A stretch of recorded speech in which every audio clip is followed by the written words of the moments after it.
ok? Então, Apocalipse capítulo 2, do 8 ao 11. Carta à igreja de Esmirna. Mas eu vou pedir que a nossa irmã Sabrina leia o verso 8, aí o Caleb o 9 e assim sucessivamente. Pode ser? Pode ler, Sabrina. E ao anjo da igreja em Esmirna, escreve isto, diz o primeiro e o último, que foi morto e reviveu. Conheço as suas aflições e a sua pobreza, mas você é rico. Conheço a blasfêmia do que se diz judeus, mas não são, sendo antes sinagoga de Satanás. Satanás. Isso. Nada temas das coisas que hás de padecer. Eis que o diabo lançará alguns de vós na prisão, para que sejais tentados, e tereis uma tribulação de 10 dias. Se fiel até a morte, dar-te-ei a coroa da vida. Quem tem ouvidos, ouça o que o Espírito diz às igrejas. O vencedor de nenhum modo sofrerá dano da segunda morte. Acabou. Já acabou? Acabou. Ok? Foi o verso 11, né? Eu vou explanar um pouco os conteúdos e aí no final eu vou abrir para vocês perguntarem. Então vocês podem ir anotando aí aquilo que vocês tiverem dúvidas, ok? Bem, queridos, nós estudamos na semana passada que o livro de Apocalipse, ele está na autoria de João. João, ele teve esta revelação enquanto ele era um prisioneiro na ilha de Pátimos, que era uma ilha no meio do mar Egeu. Vimos que provavelmente ele achou que seria o final do ministério apostólico dele, porque não tinha lógica, humanamente falando, sair daquele lugar. Era uma ilha no meio do mar e ele estava como prisioneiro. Ele tem essa visão do Apocalipse. Depois um novo imperador o liberta, que seria o sucessor de Domiciano. Domiciano era o 12º César. E aí vale a pena dizer que durante o ministério de Jesus e durante a atuação dos seus apóstolos, Roma era o império dominante e os Césares eram os imperadores. Alguns Césares se destacaram pela crueldade. Um foi Nero, que incendiou Roma, pôs a culpa nos cristãos e os cristãos foram mortos. A forma como eles foram mortos é chamado de martírio. Os mártires eram homens e mulheres que foram crucificados de cabeça para baixo, crucificados em madeira em forma de X, foram transpassados por adagas romanas. Eles tiveram mortes terríveis. Vimos também na semana passada que isso estava vinculado à questão dos Césares, eles terem o desejo de lucrar com as atividades religiosas. Então o cristianismo não gera retorno para o império. Deixa eu só encostar aqui um pouquinho. Vimos que o templo judeu, ele gera verba, porque o judaísmo era uma religião permitida pelo Império Romano. Quando as pessoas iam no templo e tinha lá um soldado romano cobrando 2 denários ou 2 dracmas daqueles que entravam no templo. Então, o templo gera lucro para o império. As reuniões culticas dos cristãos não geram lucro para o império. Por quê? Abrindo para os irmãos. Por que as reuniões culticas dos cristãos não geram lucro para o Império Romano? Porque as reuniões eram feitas em qualquer lugar, não num tempo específico. Isso aí. Isso aí, muito bom. Ou seja, quando nós falamos de igreja, aqui em Apocalipse, verso 8 está dizendo: ao anjo da igreja em Esmirna. A palavra igreja era eclesia. E o termo eclesia, Caleb, não era igreja no sentido predial. Porque hoje, quando nós pensamos em igreja, nós pensamos em denominações. Nós pensamos em um prédio que tem uma identidade eclesial. metodista, batista, cairós e etc. Só que nessa época não existia isso. O que era uma eclesia? Uma eclesia era justamente o que a Stephanie nos apresenta. Era uma reunião cultica feita em qualquer lugar. E por causa das perseguições, algumas dessas reuniões eram feitas nas catacumbas, nos cemitérios subterrâneos. Outras eram feitas nas casas, outras eram feitas nas grutas. Então a igreja era uma pessoa que cedia um espaço, o povo se reunia e cultuava. Era uma eclesia, era uma igreja. E essa reunião cultica não gera lucro para o império. Então os césares não querem isso. Eles tentam perseguir, mas é interessante que o cristianismo, ele era igual ao omelete. Quanto mais batia, mais ele crescia. Quanto mais os apóstolos morriam como mártires, mais o cristianismo crescia. Isso é incrível, irmãos. Existe a história de algumas mulheres que morreram como mártires. Elas eram violentadas, despidas e violentadas em praça pública por um monte de soldado romano.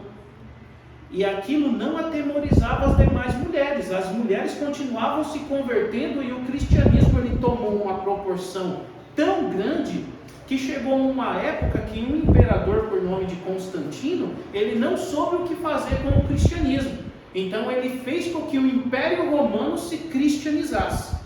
O Império Romano ele tinha outros deuses, como Mercúrio, Júpiter, o deus da guerra, Marte.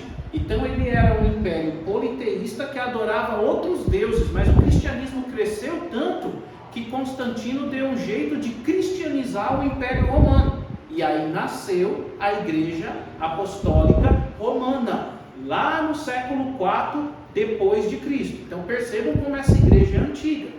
Lá em 325 depois de Cristo tem a história do Constantino e um pouquinho depois, até perto do ano 400, até os dias de hoje, existe o cristianismo católico. Depois nasceram outras igrejas, mas demorou bastante para nascer. As chamadas igrejas protestantes. Por que igrejas protestantes? Porque protestavam contra algumas doutrinas da igreja católica, tais como oração pelos mortos. Um exemplo só. Digamos que o tio do Caleb morreu. Aí ia-se até a igreja e pedia uma oração pela alma do tio do Caleb. E na época chamada século XVI, existiam os vendedores de indulgência. Esses vendedores de indulgência, eles até diziam que podia tirar a alma do ente querido do purgatório, que é uma doutrina que não existe na Bíblia. O purgatório seria um lugar intermediário entre o céu e o inferno, que o cristianismo católico apresentou. Só que onde tem purgatório na Bíblia? Não tem. Então eles ensinavam que o purgatório era um lugar onde uma pessoa que não era boa o suficiente para ir para o céu morar, e não era mal o suficiente para ir para o inferno, então ficava purgando no lugar intermediário. O cristianismo católico nessa época ensinava que se você desse uma oferta suficiente dentro do valor que eles estabeleciam, você podia tirar a alma do seu ente querido do purgatório, ou abreviar os anos que essa pessoa tivesse no purgatório. Então houve um enriquecimento da igreja e houve a construção da Basílica de São Pedro, que existe lá até hoje. Ou seja, é algo que tem a ver também com o nosso livro de Apocalipse, porque Apocalipse está debaixo do poder político do Império Romano, quando o imperador Domiciano prendeu João e quando o imperador Nerva soltou João. Então, depois se quiserem perguntar, fiquem à vontade. E o que eu já gostaria de destacar, queridos, está aqui no verso 8. E ao anjo da igreja em Esmirna. A carta, ela é direcionada ao anjo, não especificamente uma ideia de anjo da guarda, porque a palavra anjo vem do grego. Lembra, Luana, o termo grego para anjo? Não? Ângelos, que significa, quem lembra? Mensageiro. Mensageiro. o que era um ângelos. Um ângelos era um mensageiro. A carta está sendo direcionada àquele que liderava as reuniões culticas, o pastor, o bispo. Então, primeiro a carta vai até ele. O que eu quero dizer? Primeiro a admoestação vem até ele. E isso é muito sério, irmãos. Porque, vamos agora olhar pensando na questão pastoral. Você tem um pastor que na igreja dele tem 100 pessoas. É esse pastor que tem a responsabilidade de trazer o direcionamento cristão. É esse pastor que tem a responsabilidade de conduzir essas ovelhas. E isso é muito sério, irmãos. Olha o que eu já ouvi. Na minha caminhada, uma irmã, ela estava um tempo casada, uns anos casada, e aí ela novamente viu o namorado da adolescência. Olha a situação, irmãos. Olha o nível da heresia. Ela encontrou o namorado da adolescência. E aí, ela cresceu alguma coisa no coração dela, pastor Ailton, quando ela viu o namorado da adolescência? Obrigado, Caleb. Ao ponto dela querer terminar o casamento e iniciar o relacionamento com o namorado, com o ex-namorado da adolescência. E sabe o que ela fez? Levou o camarada para o gabinete do pastor. Levou o camarada para o gabinete do pastor e espiritualizou ainda, irmãos. Começou a dizer: pastor, Deus, ele sabe de tudo. Foi Deus que me fez rever aqui o Zezinho que eu namorei quando eu tinha 15 anos. Foi Deus que nos aproximou. Aí o camarada já estava lá às vezes com 3 filhos, já tem toda uma vida casada e estava com aquelas heresias. Aí começou: o senhor, pastor, acha que foi Deus que colocou ele no meu caminho para que nós venhamos novamente ativar o relacionamento que nós iniciamos na adolescência? Até porque o meu casamento não vai bem, né? Aquele camarada é um chato, aí acaba com o marido. Esperando que o pastor falasse: isso aí, irmão, vai lá, inicia o casamento, o relacionamento aí com o Jó. O pastor olhou para ela e disse: de forma nenhuma, irmão. Você está extremamente errada.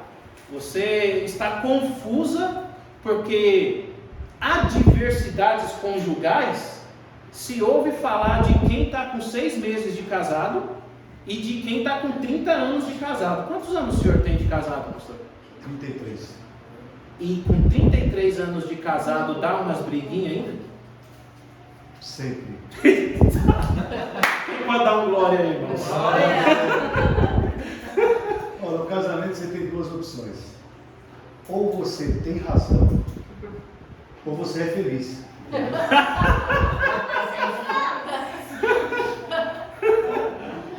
Aí, meus queridos, 33 anos de casado, hein? Ou seja, queridos, aquele pastor, ele poderia falar o que a irmã queria ouvir. O que a irmã queria ouvir? Que o pastor ia lá e desse uma rasgada de seda e falasse: não, foi Deus mesmo, né, que juntou vocês e blá blá blá, para ela estar lá no outro culto e etc. Mas não foi isso que ele fez. Ele mostrou para ela que ela estava totalmente equivocada. Ela estava querendo jogar para cima o casamento dela por uma aventura que ela teve trocentos anos atrás na adolescência.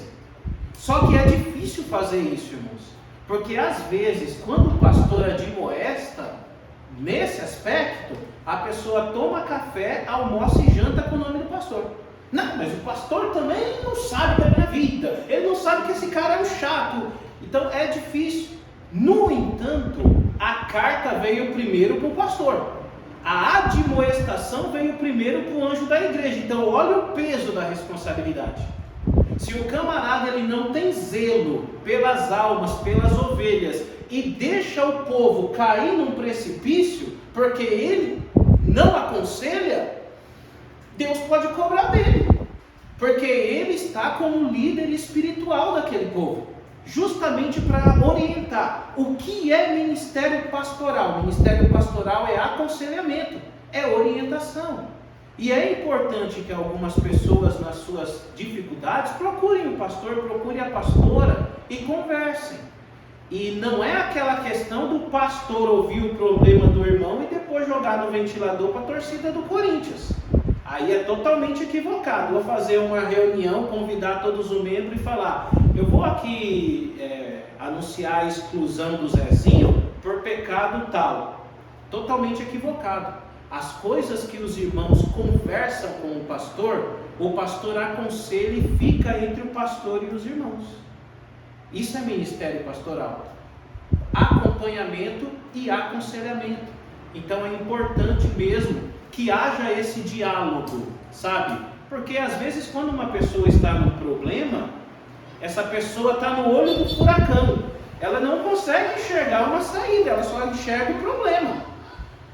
Então, queridos, eu quis passar esse exemplo porque me chamou a atenção. A carta primeiro veio ao pastor de Esmirna, admoestando primeiro ele, para que os irmãos percebam que às vezes, quando o líder da igreja, o líder da célula, o líder do departamento, ele tenta dar um aconselhamento, esse aconselhamento é para o bem, esse aconselhamento é por zelo, e às vezes não é bem o que a gente quer ouvir. Verso de número 9, olha o que diz: conheço as tuas obras. É interessante, queridos, porque a igreja de Esmirna é uma igreja que tem obras. Então, o que é uma igreja que tem obras? Uma igreja que tem obras é uma igreja ativa, uma igreja viva. É uma igreja que o trabalho social está existindo, o trabalho do evangelismo está existindo, o trabalho da intercessão está assistindo, o trabalho do ministério infantil está existindo. É uma igreja que tem obras, é uma igreja que faz um evento, convida as pessoas do bairro, aconselha, sabe? É uma igreja que ela está junto de pessoas. O que chama a atenção do ministério de Jesus é isso, é que ele atrai pessoas para ele. Ele não é aquela pessoa exclusivista que ele seleciona os 12 e o mundo se exploda. Não, ele é uma pessoa tão interessante que até as pessoas que eram rejeitadas ele se aproxima. Exemplo, publicano. Judeu odiava publicano. Porque alguns publicanos, que eram os cobradores de impostos, eles eram judeus e cobravam os seus compatriotas judeus. Digamos, o irmão Jonathan, ele tinha lá uma peixaria. O publicano, ele deveria cobrar 5 denários. Só que ele é ligeiro, ele vai cobrar 7. Porque 5 ele dá para o império e 2 ele embolsa. Então o povo odiava. E Mateus era um publicano. Depois Mateus, ele é chamado por Jesus para ser um dos apóstolos, irmãos. Olha como é interessante esse aspecto. Então, primeiro, Esmirna, eu conheço as tuas obras. E aqui diz: conheço a tua tribulação. Irmãos, tem igreja que só prega a bênção. Tem pastores que só prega a vitória. E eu sei que é bom, quem não quer? Entendeu? Eu mesmo quero profetizar na vida da Stephanie um Corolla 2025, sabe? Uma coisa abençoada. Profetizar na vida da Luana uma escola ali de cabelo, de cosmético, de tudo que ela faz, uns 200 alunos indo e voltando. E aquela coisa toda. Mas nós cremos na vitória. Só que no processo tem as tribulações. E Jesus disse que neste mundo teríamos aflições. Então o que existe às vezes hoje? Líderes que ensinam formas mágicas para você só viver em vitória. E na verdade isso não é real. Pode até massagear o ego, porque nós estamos vivendo uma época que está na moda se ouvir sermões coach.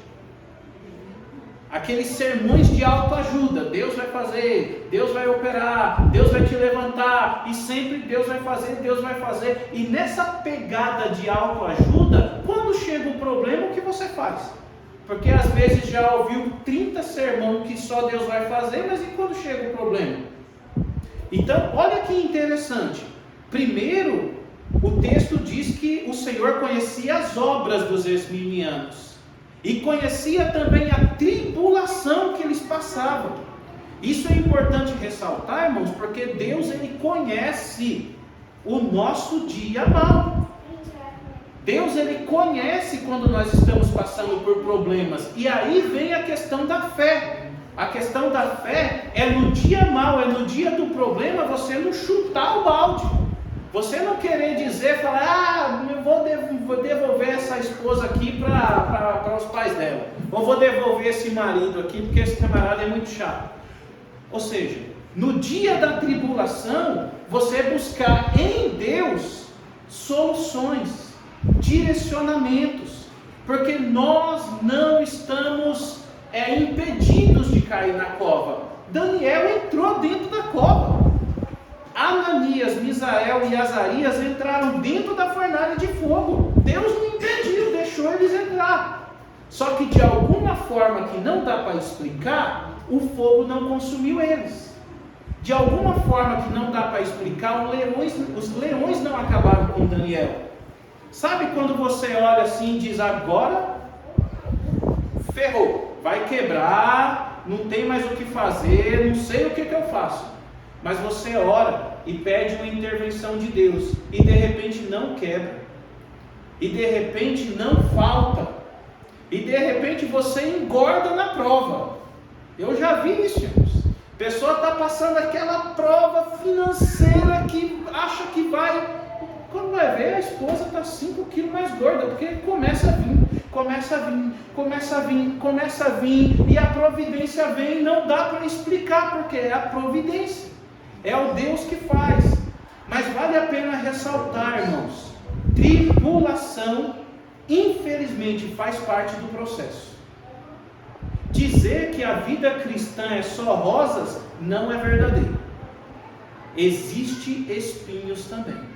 Existem adversidades também. O pastor, ele mencionou que com 33 anos de casado, ele ainda tem algumas dificuldades. E é normal. É normal. É normal ouvir alguém que está nas bodas de ouro. Bodas de ouro é 50? 50. É normal ouvir alguém que está nas bodas de ouro dizendo que às vezes tem uns probleminhas. E acontece. Então a igreja de Esmirna, ela tem obras. A igreja de Esmirna passa por tribulação. E aqui diz no verso 9 ainda, e pobreza, mas tu és rico. Está entre parênteses na minha Bíblia e na de vocês. Mas tu és rico. Então, Esmirna, ela é uma igreja diferente de Laodiceia. Quando chegar em Laodiceia, nós vamos ver que ela era uma igreja rica, porque em Laodiceia se produzia coisas, se produzia casacos caros para a nobreza de Roma, em Laodiceia. Mas Esmirna não. Esmirna era um vilarejo mais pobre, e a comunidade cristã estava debaixo dos ensinamentos do discípulo de João, que era um homem que se chamava Policarpo. A história do cristianismo diz que esse Policarpo, ele teve uma história muito linda. Ele foi alguém que ensinava os irmãos na fé cristã, mas um dia o Império Romano perseguiu, capturou Policarpo. Colocaram o Policarpo em uma charrete e começaram a conversar com ele. Nega a sua fé, senão nós vamos te matar. E o Policarpo disse, há 46 anos, há tanto tempo eu sirvo o Senhor e Ele nunca me fez mal. Como posso negá-lo agora? Aí derrubaram ele. A história diz que ele quebrou esse osso, fêmur. E ele não negou. Depois um soldado romano tentou transpassá-lo com uma adaga, não conseguiu. Queimaram ele vivo e depois transpassaram ele com a adaga. E ele não negou. Ou seja, queridos, Policarpo, pastor da igreja de Esmirna, morreu como mártir e não negou. Esses cristãos, isso aqui é chamado de cristianismo primitivo. Esses cristãos, eles suportavam umas coisas malucas pela fé, irmãos. Imagina, a pessoa tem que ter muita convicção do que ela é, de quem ela crê e para onde ela vai, para ela não negar ao ponto de sofrer isso. E o Império Romano era assim, era um império era um império mau na questão da tortura. Jesus foi crucificado, lembram disso? Correto. Só que por que ele foi crucificado? Porque ele passou por um dos piores métodos de tortura do Império Romano. Existia as 40 chibatadas como se chama o chicote? Eu acho que eu falei semana passada. Gato de 9 patas. Aí não. Ai, eu acho. O chicote romano. Eu já ouvi falar isso, né? Não, eu nem sei. esse pastor tá conhecendo. Já ouvi alguns pregadores falando e eles faziam esse comentário, que era o gato de 9 patas. Que tinha muito espinho na ponta e onde batia, Isso acontecia mesmo, mas era o azorrague. Olha aí é o nome do bastão, oficial, é o apelido dele, né? Era o bastão com 12 tiras e no 12. final tinha ferro ou osso. Quando batia, cravava, quando o carrasco puxava, saía. Pedaço de carne. Qual que é o nome? Azorrague. Jesus, ele. Você vai passar isso aqui para nós depois, né? Estão gravando. Show. Tinha um outro método de tortura. Vocês lembram quando Paulo ele fez um exorcismo com uma necromante em Filipos? Uma mulher que dizia, eis aí o grande homem de Deus, e talvez ficava querendo mexer ali com o ego, porque, né, é complexo. E ali ele percebeu, ele foi lá e exorcizou, a mulher voltou em si, e depois ele até foi perseguido, porque tinha pessoas lucrando em cima daquela atitude dela. Paulo, por causa disso, ele foi despido em praça pública e ele foi colocado no tronco. O que é o tronco? Era um método de tortura que era como se fosse uma tábua assim, prendia os pés, os 2 pés ficavam assim, as 2 mãos ficavam assim. Então o prisioneiro ficava assim, não tinha o que fazer.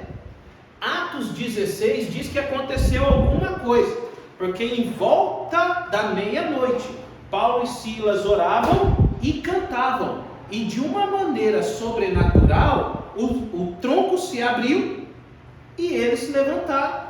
E alguns estavam até prestes a fugir, Paulo não deixou ninguém fugir, aí falou para o carrasco, calma, não precisa se matar não, porque ninguém fugiu. Crê no Senhor Jesus e será salvo tu e tua casa.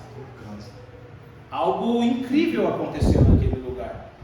Então, você tem o azorrague, você tem o tronco, você tem a crucificação, que era o pior método. Né?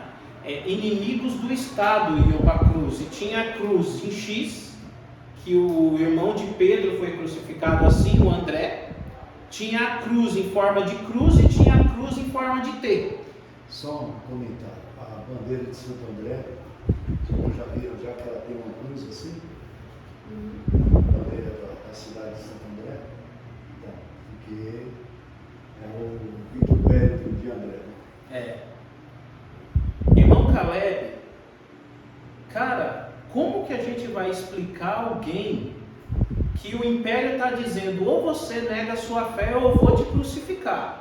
E o camarada diz, como Pedro disse, me crucifica de cabeça para baixo que eu não sou digno de morrer como meu Senhor. Cara, é forte, irmãos. É muito forte. Então a igreja de Esmirna, ela passava por tribulações, tá? Então quando eu e você passar por tribulações, porque todos nós passamos, irmãos, sabe? Independente da classe social, independente se é pastor, se é irmão, todo mundo passa por tribulação. Mas é importante nós lembrarmos disso, dessa perseverança. E aí disse, vocês acham pobres, mas vocês são ricos. A igreja de Esmirna era pobre mesmo. Esmirna não era uma cidade rica. No entanto, o texto diz que eles eram ricos, de alguma qualidade que não está muito claro aqui para nós. Ou seja, as nossas qualidades, elas podem se sobressair até mesmo sobre os nossos defeitos. Então é necessário ter qualidades, e essas qualidades elas podem ser em benefício do reino. O nosso talento, ele pode ser evidenciado em benefício do reino. Eu vou dar um exemplo. Digamos que o pastor Ailton, ele é padeiro, ele é o cara que domina em pão. Ele pode, vai ter um evento talvez, ele pode doar alguns pães, ele pode fazer com que aquele dom dele se reverta para a obra. Eu vou até dar um outro exemplo. Digamos que o irmão Jonathan, ele é músico, ele toca em restaurante. Digamos que você é músico, você toca em restaurante, toca lá um Djavan, um Tom Jobim, você toca em restaurante. E você é formado músico. Estou falando assim, ô Stefano, porque vai ter pessoa que vai dizer, mas não pode tocar uma música que não é evangélica. Tá, mas se o pastor Ailton faz pão, ele só vende pão para evangélico? Não, ele vende pão para todo mundo. Então digamos que o Jonathan, ele é músico, formado pela fundação com pós-graduação em música e toca em restaurante.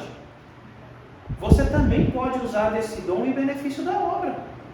Você também pode falar assim, Senhor, aqui é o meu trabalho, só que aqui, o Senhor aceita o meu louvor? Eu quero pegar esse meu dom e te servir. O Caleb, digamos que ele seja aí um advogado com 2 pós-graduação na área da criminal aí, ou da área trabalhista, um exemplo. Ele pode pegar esse dom dele em benefício da comunidade, em benefício, não na ideia, mas eu vou beneficiar a igreja tem dinheiro e aquela coisa toda. A igreja são pessoas, irmãos. Então se o meu dom, vamos olhar para Jesus, ele tinha toda aquela sabedoria. Ele podia guardar para ele se dane os galileus, a galera de Naim, Cesareia, Jericó. Ele podia guardar aquilo para ele, mas ele usa o intelecto dele em benefício de outras pessoas. O que eu quero dizer com isso? Talvez a Luana não seja rica ainda. Eu acho que ela vai ser, né? Talvez ela não seja rica ainda na questão monetária, mas ela pode ter outras qualidades que a faça rica. Pode ser que seja isso que o autor esteja querendo dizer. Esmirnianos, vocês se acham pobres, mas vocês são ricos. Vocês são ricos. E o texto ainda diz: e a blasfêmia dos que se dizem judeus e não são, mas são sinagoga de Satanás. Percebam que na semana passada o autor ele também brigava com algumas pessoas que se diziam judeus e não eram. E os esmirnianos a mesma coisa. Porque tinha entre eles alguns que se diziam judeus e não eram. Ou seja, cristãos, eles já estavam indo por uma linha de fé um pouco diferente, em detrimento dos judeus. Os judeus é aquele cara que estava preso na tradição, falando, tem que guardar o sábado, tem que se circuncidar, tem que evitar de comer carne de porco. Então o judeu ele vinha com toda a tradição judaica. E aí esse autor ele está dizendo, esses camaradas se dizem judeus, mas não são. Provavelmente está fazendo uma crítica, porque são pessoas cheias de religiosidade, cheias de dogmatismo, mas o caráter não condiz. Queridos, eu estou há uns 24 anos caminhando no Evangelho. Eu já vi um pessoal assim. Eu já vi um pessoal que 6 horas da manhã, você vai ver ele de terno e gravata. Meia-noite ele está de terno e gravata e aquela coisa inteira. Mas o caráter não condiz. Sabe, é aquele camarada que se ele tiver uma mecânica, ele condena o motor do seu carro sabendo que se ele trocar a vela resolve. Cristianismo não é religiosidade. E é difícil dizer isso, irmãos. Porque tem muitas pessoas que são presos. Se eles não tiverem numa igreja que proíbe a pessoa até de rir. Eu já vi isso, irmão Sabrina. Pastores que ensinam, se você rir, você está com o espírito da chocarrice. É verdade. Você já viu isso? Se você rir, você está com o espírito da chocarrice e o diabo vai te pegar, a pessoa fica com tanto medo que fica assim, parecendo um robô. E aí você fala e você vê, cara, da onde esse cara tirou isso, cara? E depois, o culpado é o teólogo, porque depois vai vir o teólogo e dizer, meu, isso aí é bobagem que você está falando. Ah, não, é porque teólogo é frio, não crê em nada. Não, não é isso. É porque a palavra de Deus é o nosso manual, e se ela não está dizendo essas coisas, se a palavra de Deus não está dizendo, não adianta inventar. Então, entre os esmirnianos tem um monte de judeu preso e um monte de religiosidade e dogmatismo, mas parece que o caráter não condiz. Por quê, irmãos? Cristianismo é caráter, e é difícil mudar o caráter, irmãos. Eu sou capaz de dizer que fazer uma irmã deixar de usar calça é até fácil. Agora, mudar o caráter de algumas pessoas é difícil. Porque o caráter é complicado, irmãos. Tem pessoas que elas viveram, tem 35 anos de idade e cresceu num lar que as pessoas já tinham mau caráter. Ela cresceu naquele meio de pessoas mau caráter. Então, para ela é normal se beneficiar de alguma coisa. Aí o cristianismo é uma porrada no rosto, porque é querendo dizer, é mudança. Jesus, ele disse, você quer entender mesmo Deus? Tem que nascer de novo, Nicodemos. O que é cristianismo? É nascer de novo. Mas é voltar para o ventre da mãe? Não. É você ter um caráter transformado. Mesmo em uma cultura que talvez te puxe para o errado, para a imoralidade, para o engano, para a mentira. Aí você vai falar, eu estou doido para mentir também. Só que eu vou pedir a força de Deus e eu vou ser correto. Isso é cristianismo. Não sei se eu contei para vocês uma história. Em 2010, eu estava fazendo pós-graduação na Faculdade Batista. O tempo passa, já está em 2024, né? Isso foi em 2010, irmãos. E tinha um dos pastores líder da Convenção Batista que era aluno. E quando os professores viam ele, até assustava. Ixi, o chefe está aqui. E aí a gente dava risada e tal. E era algo interessante, porque ele parou a aula e contou uma experiência. Ele disse que quando ele terminou um sermão, uma pessoa da igreja veio até ele e conversou dizendo, pastor, é o seguinte, o senhor pregou aí de mudança de caráter, só que eu tenho um posto de gasolina e eu vendo gasolina adulterada, porque se eu não vender gasolina adulterada eu vou quebrar. Aí o pastor, a cabeça dele teve que pensar rápido, né? O pastor falou, irmão, se Deus falou com você sobre fidelidade, sobre caráter, você só obedece a voz de Deus. Eu só fiz pregar, mas a palavra é de Deus. Então o que esse irmão fez, Caleb? Ele fez um teste. Aquela semana ele parou de vender gasolina adulterada. Isso aí, para nós que dirigem, pastor, isso é o céu, cara. Você põe uma gasolina que não arrebenta os bicos do seu carro. Mas enfim, o povo ia abastecer no posto desse irmão e percebia que o carro trabalhava melhor, a gasolina rendia mais. Aí o que começou? Um começou a passar para o outro. Posto tal, a gasolina é boa. Posto tal, a gasolina é boa. Posto tal, a gasolina é boa. De repente, o posto do irmão começou a crescer. Um monte de pessoas começou a abastecer lá. Com pouco tempo, ele procurou o pastor no final do culto e disse, pastor, aconteceu um negócio meio doido. Aconteceu assim, eu pensei que ia quebrar, o meu posto está faturando 3 vezes mais. E aí, irmãos? Cristianismo é um negócio meio doido mesmo. Cristianismo é um negócio meio doido. Porque às vezes a cultura está te querendo levar para um caminho, mas aí a Bíblia, os ensinamentos de Jesus te levam para outro. E aí quando você trilha esse caminho, acontece uns negócios meio doido mesmo. E essa experiência foi muito bonita, porque é uma experiência de caráter. Eu entendo, irmãos, que cristianismo não é roupa. Cristianismo é caráter. Se resume em você deixar o Espírito Santo moldar o seu caráter, que é difícil. Quando ele começa a moldar, a gente já sai para lá, Espírito Santo. Deixa eu ficar de boa aqui. Então deixe, irmãos, o Espírito Santo moldar o seu caráter. Porque quando ele estiver moldando, trabalhando, ele vai estar te fazendo um vaso mais próximo do que Deus quer para a sua vida.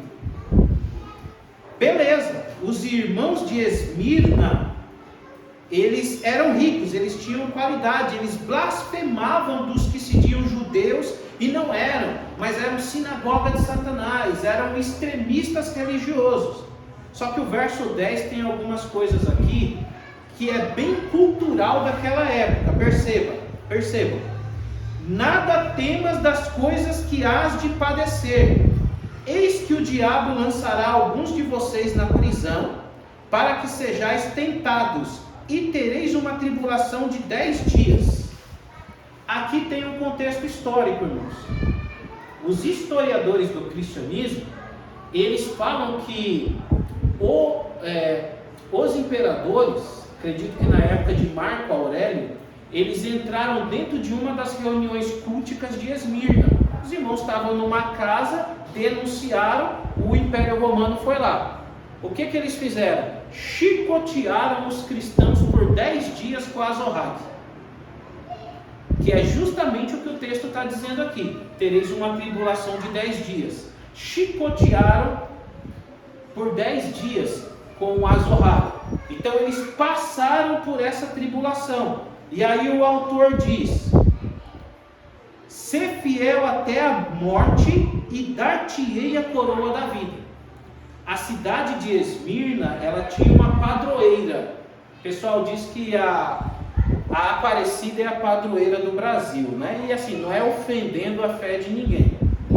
Mas, quando a gente pensa na Aparecida, não existe especificamente uma história de uma mulher de fé solidária, caridosa. Não existe. Né? Entende-se que um pescador pescou uma imagem e aquela imagem foi canonizada. Então, é difícil a gente, cara, mas como assim? Né? É uma madeira que foi encontrada, que foi canonizada e que é venerada. É um pouco complexo. Então, não falando mal da fé de ninguém, mas, por exemplo, nós temos Joana d'Arc, foi uma personagem interessante. Nós temos John Wesley, nós temos John Calvino, nós temos Lutero, homens e mulheres que se destacaram, mas foram pessoas que se destacaram por ter um relacionamento com Deus, por ser uma pessoa caridosa, e diz que a Aparecida é a padroeira, mas ela nem foi uma pessoa. A história por trás diz que um pescador encontrou ela e aquela madeira foi canonizada e virou padroeira do Brasil. É meio complexo. Esmirna era uma cidade grega. A cultura era grega. E eles acreditavam que Esmirna era protegida por uma Amazonas. A Amazonas era como se fosse uma guerreira. Lembra um pouco a Mulher Maravilha? Lembra a ilha? Lá estava cheio de Amazonas. E a Mulher Maravilha se destacava porque na mitologia era filha de Zeus com a rainha daquela ilha. Mas Esmirna, segundo os esmirnianos, era protegida pela Amazona Esmirna. E na entrada da cidade tinha uma coroa de rosas, porque era o símbolo da Amazônia Esmirna. E o autor sabia, o autor conhecia, o Deus revela para o autor. E aí está dizendo aqui, se você for fiel, se você for fiel até a morte, eu vou te dar a coroa da vida. Porque aquela coroa da Amazônia Esmirna, ela era trocada sempre. Porque fazia-se o festival da Amazônia Esmirna e logo as flores murchavam e caíam. E aí tinha que ficar renovando a coroa da Amazônia Esmirna. Olha o que o autor está dizendo aqui. Depois que vocês passarem a tribulação, se for fiel até a morte, dar-te-ei a coroa da vida. Ou seja, você vai receber uma recompensa que é a vida eterna. Você vai receber uma coroa, um galardão que não vai secar, murchar e morrer, como o da Amazônia Esmirna. Mesmo que você perder a sua vida, você ganhá-la-á. como diz as Escrituras. Quando você perde a sua vida por amor de mim, você vai ganhar essa vida. Então é uma coisa meio doida, porque você acaba tendo fé que as coisas não finalizam aqui, que depois daqui ainda existe uma vida eterna com abundância. E o autor estava querendo dizer para eles: depois da tribulação de 10 dias, vocês receberão a coroa da vida. Vocês receberão a vida eterna. Sei que vocês conhecem a coroa de Esmirna, só que a coroa que eu vos dou é maior. É a coroa da vida eterna. Logo essas crianças vão estar numa salinha com porta, com uns enfeitinhos assim, eles não vai ficar saindo, porque eles não vão querer sair. Mas fiquem em paz, queridos. A leitura do texto bíblico não é tão simples. Existe uma hermenêutica, que é a interpretação. Então, em alguns momentos, o que o autor escreveu aqui foi cerca do ano 100 depois de Cristo. Logo, queridos, não dá para a gente entender direito hoje, porque esse texto, ele retrata um pouquinho da cultura de Esmirna e da Amazona Esmirna, que era a padroeira da cidade. E aí o autor, ele meio que entre as interlinhas, ele está querendo dizer que em Cristo você tem a coroa da vida eterna, suportando a tribulação, com Cristo você terá a vida eterna no final. Mas ele faz umas inferências a respeito da padroeira da cidade. Então, ler o texto hoje, sem esse aprofundamento histórico, dificulta a compreensão. É aí que vem a igreja, é aí que vem a teologia também, auxiliando o leitor que ainda não tem esse conhecimento a ter essa ótica do texto. Porque vale a pena dizer, irmãos, texto sem contexto é pretexto para heresia. O que eu quero dizer com isso, Caleb? Eu não posso simplesmente cortar um versículo aqui, o versículo 11, e começar a dizer: ó, irmão, se você fizer a campanha de 7 dias aqui da restauração do anjo, ele vai entregar na sua mão a coroa da vida, porque a Bíblia está falando aqui da coroa da vida. Aí quando você lê o contexto, você vai falar: cara, que loucura esse camarada está falando. Isso é tão sério, irmãos, eu já estou caminhando para as perguntas. 2005 mais ou menos, pastor, eu não sei se o senhor pegou, não sei se o senhor lembra, a febre de angelolatria. O que era, cara? Quase todas as igrejas tinham aquele negócio de dizer: o anjo vai trazer a bandeja da vitória, o anjo vai trazer não sei o que. Uma igreja nos Estados Unidos, o pastor e os obreiros fizeram uma gaiola gigante. Olha para isso, Sabrina. Fizeram uma gaiola gigante. E aí, no meio da pregação, o pastor parava e dizia: fecha aí, diácono. Aí ia lá o diácono e fechava a gaiola. Aí o pastor dizia: irmãos, o anjo está preso na gaiola e ele não vai sair enquanto ele não der a sua bênção. E ali ficava, né? Vem aqui no altar, traga isso, faça aquilo. E o anjo, aí o diácono tinha que liberar a porta para o anjo sair. Cara, a Bíblia diz em Gênesis 19 que 2 anjos destruíram Sodoma e Gomorra. Como é que o anjo vai ficar preso em uma gaiola? Então, realmente existem alguns ensinamentos que não têm lógica. Só que tem um ditado que diz assim: na terra de cego, quem tem um olho é rei. Ou seja, quando uma pessoa lidera pessoas leigas, ele consegue manipular, ele consegue falar o que ele quiser, e as pessoas são leigas, não têm conhecimento de nada. Vão acreditar, justamente. Tem uma localidade, Caleb, que se chama Bereia, está em Atos dos Apóstolos. Paulo, ele desembarcou em Bereia e pregou, falou de Jesus e tal.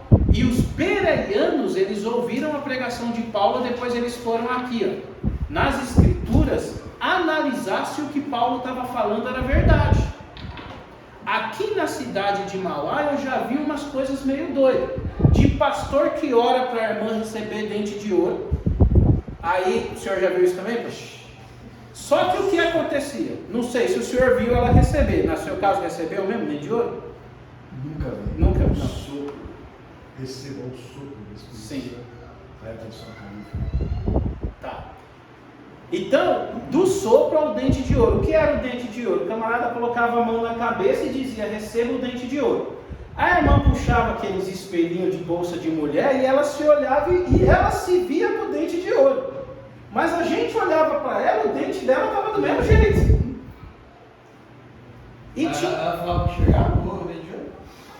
É porque o que acontece é psicossomático, Caleb. Se eu começar a falar aqui piolho, daqui a pouco você vai estar coçando a cabeça.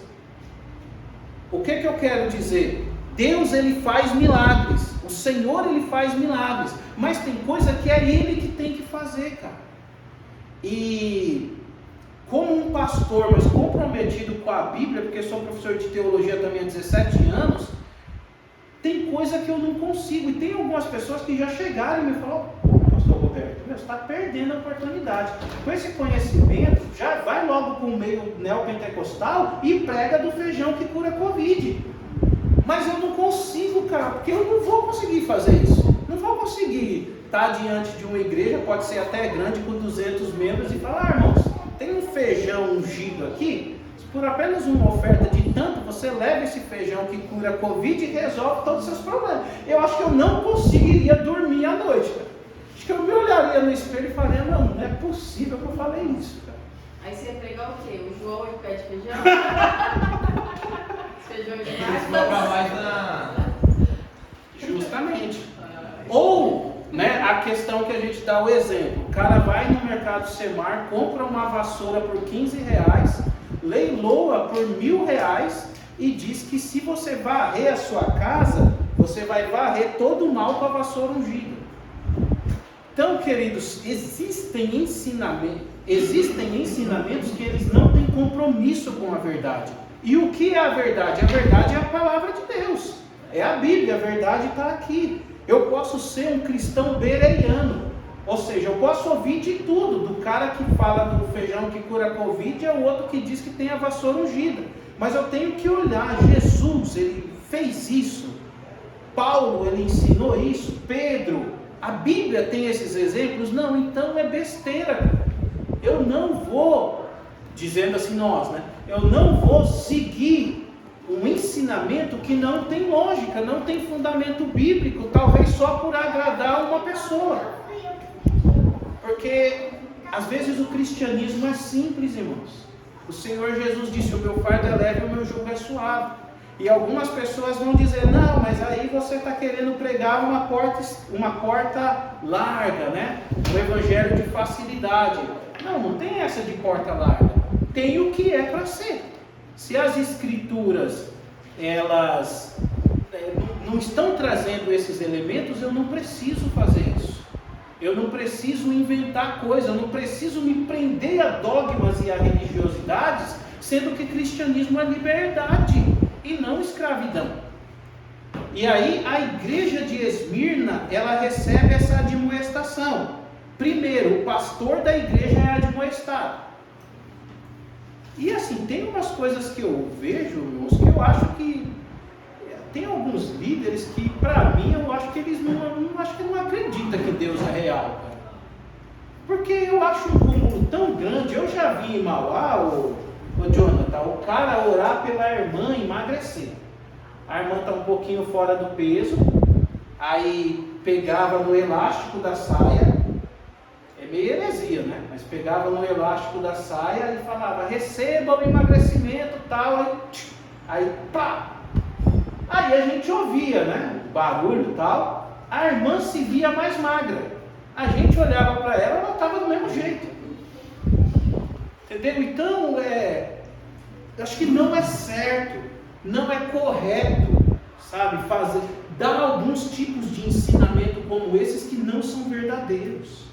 O cristianismo ele é mais simples, só que esse cristianismo mais simples é mais difícil de viver, porque Jesus disse, se alguém te pedir para andar 1 milha, ande 2, ou seja, se alguém te pedir um auxílio, auxilie. Irmãos, na nossa vida corrida, A gente às vezes trabalha 12, 15 horas por dia. Dificilmente a gente quer parar para auxiliar alguém. Porque quando a gente diz, vai tudo bem contigo, se a pessoa vai dizer, então vai na paz, Deus resolve, está tudo certo. Glória a Deus. Porque às vezes a gente não quer dispor do nosso tempo para auxiliar alguém. Só que o Senhor Jesus diz, se alguém te pedir para andar 1 milha, ande 2. Se alguém te pedir a capa, dá a túnica. E o mais difícil, se alguém te bater na face, dá a outra. Aí, irmãos, é difícil, porque se bater na face já dá vontade de chamar na capoeira, né, Cláudio?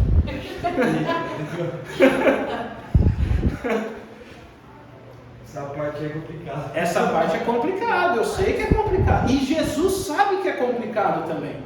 Ele sabe que é tão complicado que ele tinha uma... Eu acho que ele não vai nem me testar. Ele tinha um apóstolo que tinha esse problema.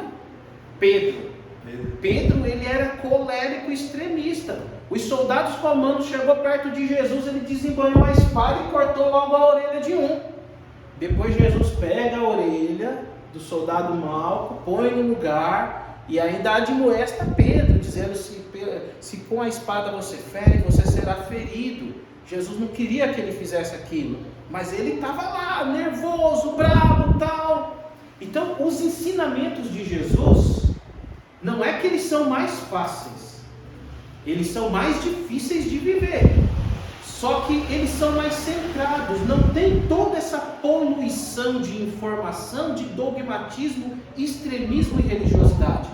Os ensinamentos de Jesus, eles são horizontais e verticais. Eles nos levam a um relacionamento com Deus e a um relacionamento com o próximo.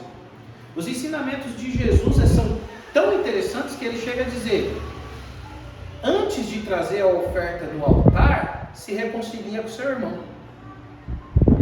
Ou seja, mas eu na igreja eu abraço todo mundo, eu faço parte do ministério das mulheres e aquela coisa toda. Aí na igreja é uma bênção, ama todo mundo, beija todo mundo, só que faz 3 anos que não conversa com a mãe.